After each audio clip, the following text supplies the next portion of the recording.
Everything fades, youth softens, success passes, relationships change, even life itself moves toward an ending. And somewhere beneath our daily routines, a quiet question arises, one we rarely speak aloud. If nothing truly lasts, what is actually worth caring about? This question doesn't come from pessimism. It comes from honesty, from those moments when achievements feel hollow and possessions lose their shine. The Buddha didn't turn away from this question. He leaned into it and found clarity where most of us find doubt. In Buddhism, impermanence is called anicca, the truth that everything is always changing. Nothing stays fixed. Not our bodies, not our roles, not our relationships, not even our thoughts. Yet the human mind resists this deeply. We want things to stay the same because stability feels like safety. We cling to youth because aging reminds us we're not in control. We cling to people because loss feels unbearable. We cling to identities, who I am, what I've built, because change threatens our sense of self. But the Buddha taught something subtle and important. Suffering doesn't come from change itself. It comes from resisting change. Aging hurts not because time passes, but because we demand it shouldn't. Loss hurts not only because someone leaves, but because we believed they should stay forever. Relationships hurt when we expect them to remain unchanged, even as life reshapes us. Impermanence feels unsettling because it exposes a truth we avoid, that nothing can be owned permanently. But anicca is not meant to make life bleak. It's meant to loosen our grip, so we suffer less. When we stop fighting change, the heart softens. Life doesn't become colder, it becomes lighter. When we first face impermanence, the mind often makes a painful mistake. It concludes, if it won't last, then it doesn't matter. But the Buddha offered a very different understanding. Meaning is not created by permanence. It's created by presence.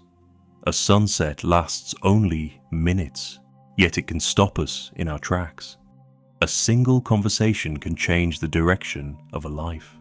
A small act of kindness offered once can stay in someone's heart forever. None of these last, yet none of them are meaningless. The Buddha taught that clinging to duration blinds us to depth. We measure value by how long something stays instead of how fully it's lived. Think about this. Some of the most meaningful moments in your life were brief. They didn't endure, but they mattered. Impermanence doesn't erase meaning, it reveals it. Because when something won't last, we're invited to be fully present, to care without trying to possess, to love without demanding guarantees. Short-lived does not mean empty. Often it means precious. And this understanding quietly reshapes how we choose what deserves our care. The Buddha was very clear about what does not deserve our attachment, not because these things are evil, but because clinging to them quietly creates fear. Wealth can disappear. Status can be taken away. Praise fades as quickly as it appears. Identity changes as life reshapes us. Control slips through our hands no matter how tightly we grip it. The Buddha taught that attachment guarantees anxiety, because anything we cling to becomes something we fear losing. The more we build our sense of worth on money, reputation, or control, the more fragile our peace becomes. A single criticism can shake us. A small loss can feel devastating. Not because the loss is large, but because our identity was resting on it. Caring deeply about the wrong things drains life of its natural ease. We spend our energy defending images, chasing approval, and trying to freeze what cannot be frozen. The Buddha didn't tell us to reject the world. He asked us to see clearly. What depends on conditions will never give lasting peace. When we loosen our grip on what fades, something unexpected happens. The heart becomes lighter, and life begins to breathe again. If nothing lasts, The Buddha did not say that nothing matters. He said something far more subtle. What matters is not what endures, but how we live while it is here. In Buddhist wisdom, what is worth caring about is not found in things that promise permanence, but in qualities that shape the heart: intention, kindness, clarity, compassion. These do not need to last forever to be meaningful. Their value exists in the moment they are expressed. A kind word spoken once can soften a lifetime of pain. A single moment of honesty can change the direction of a life. A brief act of compassion can ripple far beyond what we ever see. The Buddha taught that karma is formed not by how long something lasts, but by the intention behind our actions. The quality of the mind matters more than the duration of the outcome. A short life lived with wisdom carries more weight than a long life lived in confusion. This is where we often misunderstand care. We believe that to care deeply means to hold tightly, to possess, to secure, to make permanent. But clinging turns love into fear. When we demand that something last forever, we begin to suffer the moment it shows signs of change. True care in Buddhist understanding is different. It is caring without grasping. Imagine loving someone while fully knowing they will change, or that one day you may have to let them go. You still listen, you still show up, you still offer patience and warmth, but you do not demand permanence as the price of love. You allow the relationship to be alive rather than frozen. This is not detachment in a cold sense. It is intimacy without fear. The Buddha showed that the deepest care arises when we stop trying to own life and instead participate in it fully. We care through our presence, through our actions, through the way we meet each moment with awareness and kindness. What is worth caring about is not what lasts the longest, but what awakens the heart while it passes.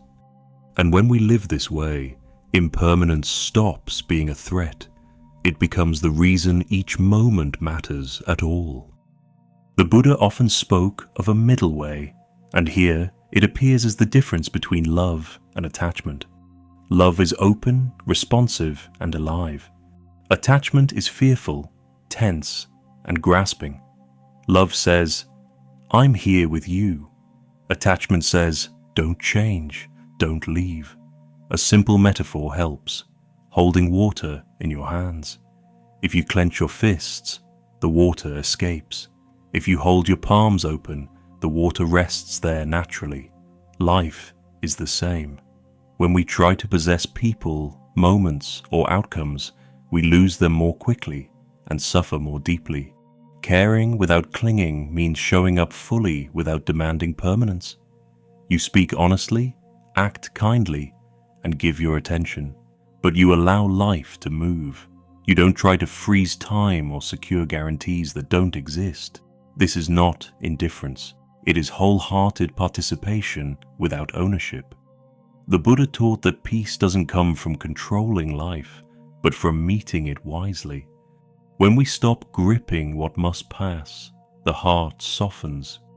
We experience less fear, less tension, and more ease.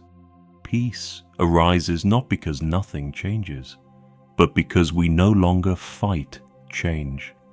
When this wisdom settles into daily life, something quiet but profound begins to change. You move through the world more gently, not because you care less, but because you understand more. Regret loosens its grip because you are present while moments are here. Fear of loss softens because you no longer treat impermanence as a threat. Presence deepens because you're no longer distracted by trying to hold what cannot stay. Even aging begins to look different.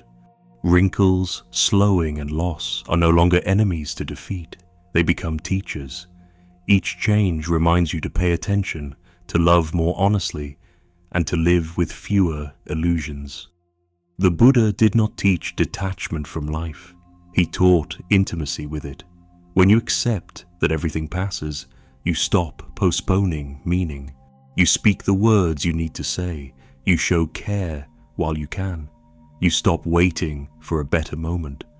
Life becomes lighter, not colder, softer, not empty, and in that gentleness, a deeper appreciation naturally grows. So if nothing lasts, what is worth caring about? Not what we keep, but how we live. Not what we own, but how we show up. Nothing lasts, and that is exactly why this moment matters. If this reflection brought clarity or calm, I invite you to subscribe for more Buddhist wisdom on living with presence, compassion, and peace.